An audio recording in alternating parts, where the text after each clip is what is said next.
Everybody asking how we doing, say we good. Don't need no one to tell me how to live just like they would. It ain't their business, but they in it, I don't know why. Revolved around my life after I found another. Baik, perkenalkan nama saya Sri Nurul Hidayatullah dengan NIM 211420746.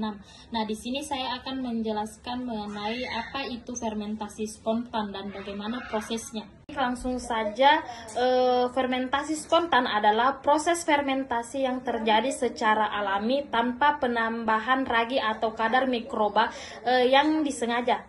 Nah, ini sering terjadi dalam pembuatan produk seperti anggur atau bir.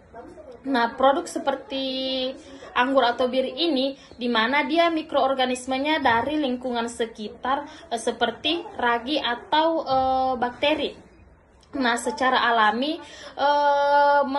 mengkolonisasi bahan baku dan memulai proses suatu fermentasi.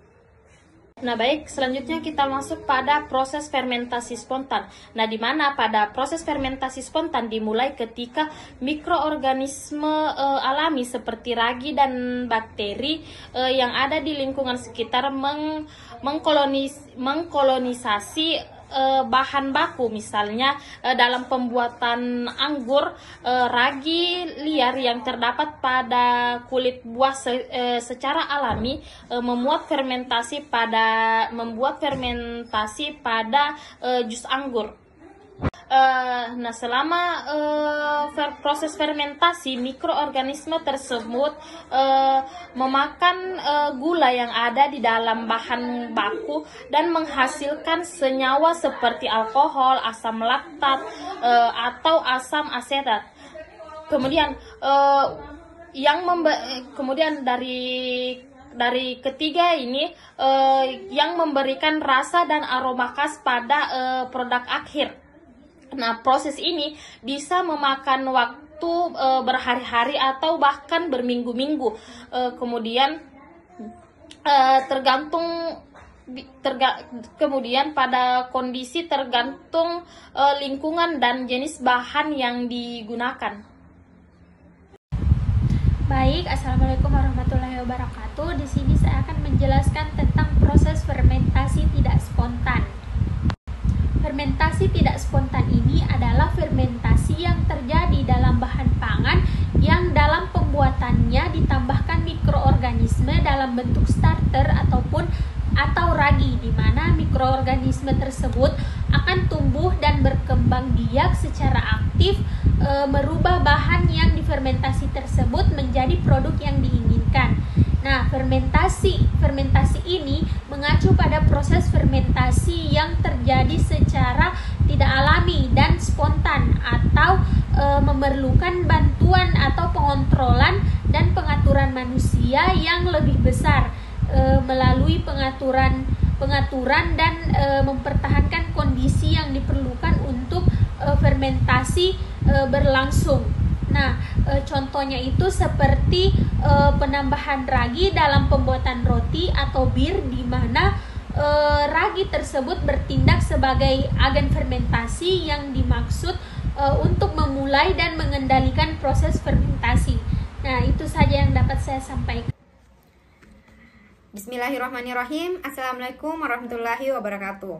Perkenalkan, nama saya Hardianti dari Program Studi Pendidikan Biologi Angkatan 2021. Di sini saya akan menjelaskan tentang proses fermentasi alkohol dan proses fermentasi asam laktat. Nah, yang pertama ini adalah proses fermentasi alkohol. Nah, proses fermentasi alkohol ini dimulai dari tahapan glikolisis, di mana satu molekul gula akan mengalami oksidasi melalui beberapa tahapan tertentu sehingga menghasilkan 2 asam pirufat, 2 ATP, dan 2 NADH. Nah, 2 asam pirufat ini kemudian akan mengalami yang namanya proses dekarboksilasi oksidatif sehingga menghasilkan 2 asetildehid. Nah, dalam proses perubahan dari 2 asam pirufat menjadi 2 asetildehid itu memicu yang namanya pelepasan karbon dioksida dalam prosesnya. Nah, kemudian hasil akhir di mana asetildehida ini akan mengikat ion hidrogen yang merupakan hasil penguraian dari NADH yang merupakan hasil dari penguraian NADH sehingga menghasilkan yang namanya etanol atau alkohol. Nah, kemudian NAD+ yang merupakan juga hasil penguraian dari alkohol ini akan digunakan kembali dalam proses glikolisis selanjutnya. Nah, jadi dalam proses fermentasi alkohol ini dihasilkan 2 ATP, 2 etanol atau alkohol, dan 2 karbon dioksida. Nah, kita masuk kepada fermentasi yang kedua, yakni fermentasi asam laktat. Nah, fermentasi asam laktat ini sendiri hampir sama dengan proses fermentasi alkohol, tetapi fermentasi asam laktat ini juga dimulai dari proses glikolisis, tetapi hasil dari 2 asam sulfat ini tidak akan mengalami yang namanya proses dekarboksilasi oksidatif, tetapi melainkan akan mengalami yang namanya reduksi, di mana menghasilkan 2 asam laktat. Nah, di mana 2 asam sulfat ini akan mengikat ion hidrogen yang merupakan penguraian dari NADH sehingga membentuk asam laktat. Nah, kemudian NAD+ yang juga merupakan penguraian dari NADH tadi akan digunakan kembali dalam proses glikolisis selanjutnya. Nah, jadi dalam proses fermentasi asam laktat ini hanya menghasilkan 2 ATP dan 2 asam laktat. Nah, jadi dalam proses asam laktat ini tidak dihasilkan karbon dioksida karena itu tadi di asam laktat ini tidak melalui yang namanya proses dekarboksilasi oksidatif. Oke, mungkin itu saja yang dapat saya sampaikan. Lebih dan kurangnya mohon dimaafkan. Saya akhiri, wabillahi taufiq wal hidayah. Assalamualaikum warahmatullahi wabarakatuh.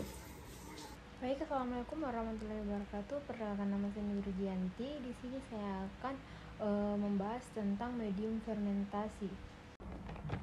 Baik, di sini saya akan menjelaskan tentang apa itu fermentasi padat, semi padat, dan cair. Baik, yang pertama itu fermentasi padat adalah medium yang tidak larut tetapi cukup lembab untuk keperluan mikroba. Fermentasi padat ini itu terjadi pada bahan dan konsistensi yang padat atau keras seperti biji-bijian, butiran, serpihan, atau potongan-potongan yang lebih keras.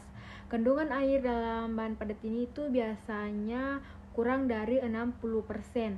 Contohnya itu pada pembuatan keju, di mana kurs susu yang telah mengental adalah mediumnya pembuatan tempe dengan biji-bijian kedelai. Kemudian yang kedua itu fermentasi semi padat, di mana fermentasi semi padat ini yaitu medium yang tidak larut tetapi cukup lembab untuk keperluan mikroba. Fermentasi semi padat ini terjadi pada bahan dengan konsistensi setengah padat seperti adonan pasta atau campuran yang memiliki tekstur setengah padat. Kandungan air dalam bahan semi padat ini berkisar antara 60% hingga 80%. Contohnya itu produksi tape singkong, di mana singkong yang telah difermentasi oleh ragi adalah mediumnya. Kemudian yaitu fermentasi cair adalah proses penumbuhan mikroorganisme dalam larutan yang mengandung semua nutrisi yang dibutuhkan untuk pertumbuhan. Fermentasi cair terjadi pada bahan dan konsistensi cairan atau larutan. Kandungan air dalam bahan cair ini sangat tinggi, biasanya lebih dari 80%. Contohnya itu pembuatan anggur, di mana ragi ditambah pada jus buah untuk menghasilkan alkohol.